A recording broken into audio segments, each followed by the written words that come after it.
Sure. So internet spying or surveillance takes a number of different forms.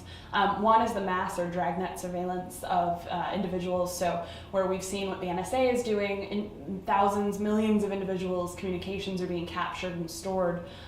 The other thing that we've seen is targeted surveillance, where an individual is targeted, using a type of technology that captures everything that they're doing on their device.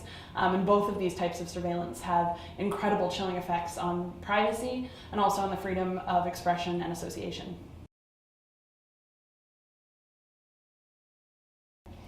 The Snowden revelations revealed things that we always suspected were happening, but what Edward Snowden did really confirmed this. So one thing, for example, that has surprised me is the surveillance of Muslim American organizations. We've seen those revelations in the past few weeks, and that's something where it's a very obvious case of dissident or other oppressed individuals being surveilled for the work that they're doing. So the internet is supposed to be this great equalizer where everyone has the right to communication, but at the same time we've seen not only governments but also private companies regulating what people can and cannot say on their platforms. And so on the one hand you have governments either blanketly censoring the internet or making requests to companies to take down content. On the other hand you also have companies regulating what you can and cannot say. And so everyone's freedom of expression is impacted by these different types of censorship.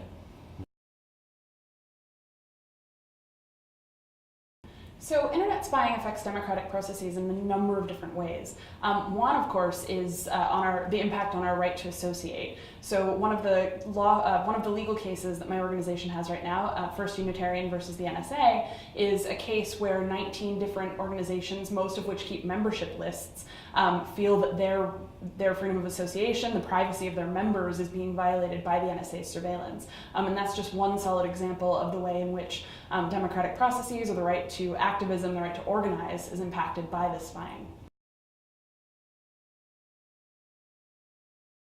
So at this point, I think that we can assume that the majority of countries, if not all countries, are engaging in surveillance in one way or another. We have the NSA, collaborating with a number of different governments to surveil citizens, both U.S. citizens and citizens of other countries, and of the countries of those collaborating governments. But we also have other governments that are conducting their own surveillance, often through less sophisticated means, but at the same time, often with greater impact on individuals.